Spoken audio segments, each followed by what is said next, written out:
Greetings, Uncle Travelling Matt here, and it's another video shot at home after the holiday because we didn't have time to do a video on the day. We're talking about, I think it's about day 8 of our Central Asian trip, and it's, wasn't really a very interesting one, to be honest.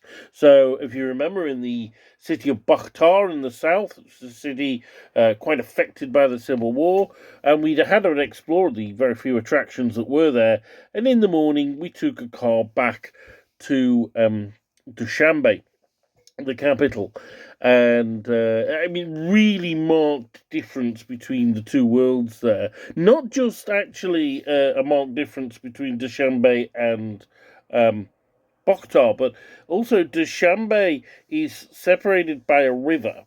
I forget the name of the river, but it's separated by this river, and on the on the western bank, that's like the kind of less touched part. There are less big monuments and glittery palaces and all that there, and that's where we arrived. So we went into that bit, and then went across the river and up the main avenue towards the presidential palace. And that was that.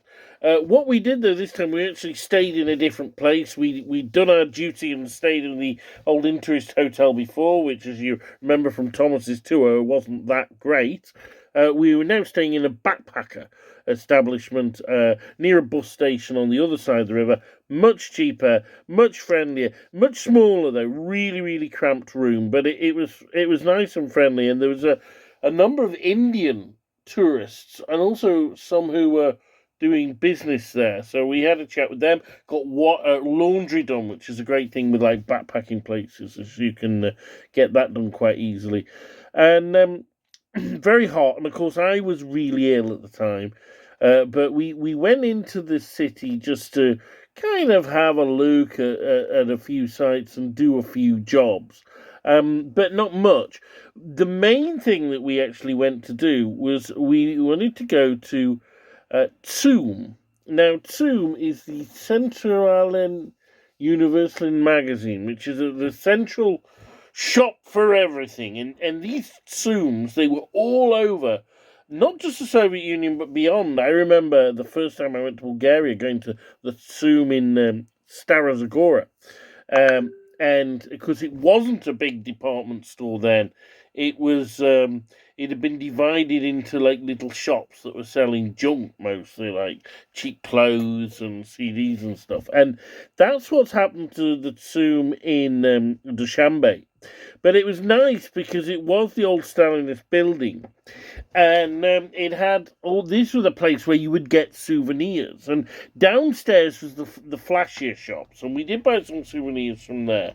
But then if you went upstairs, that's where you could get the seedier stuff. So that's where the old Soviet junk was. And of course, we wanted old Soviet junk. And so we spent a long time, particularly Thomas was in his element at this store where they were selling, like, old Soviet badges and other memorabilia and stuff. He bought a hat. He bought a water bottle.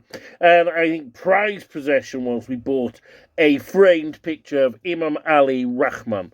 And that is now up in our house.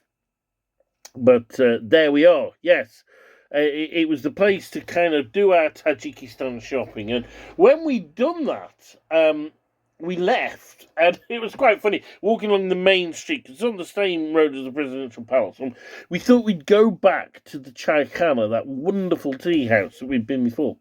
But something was different. And firstly, along the road, there were Tajik and Pakistani flags up everywhere. It's a bit strange.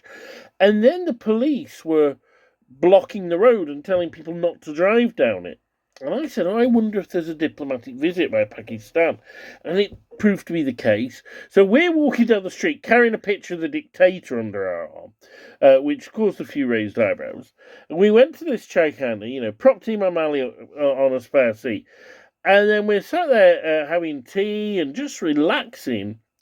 And then then the cavalcade went past. So we watched the cavalcade of Imam Ali Rahman and the Pakistani leader.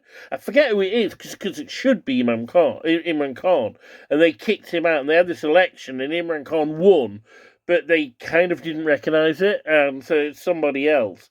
So it's all a bit of a mess in Pakistan at the moment, and so they probably feel quite comforted to go to Dushanbe, the country where everything's very much under control.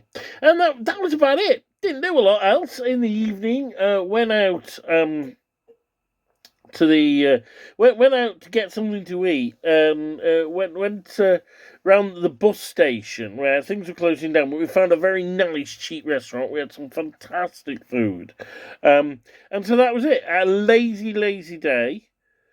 But sometimes you have to have them, and sometimes they're the best, eh?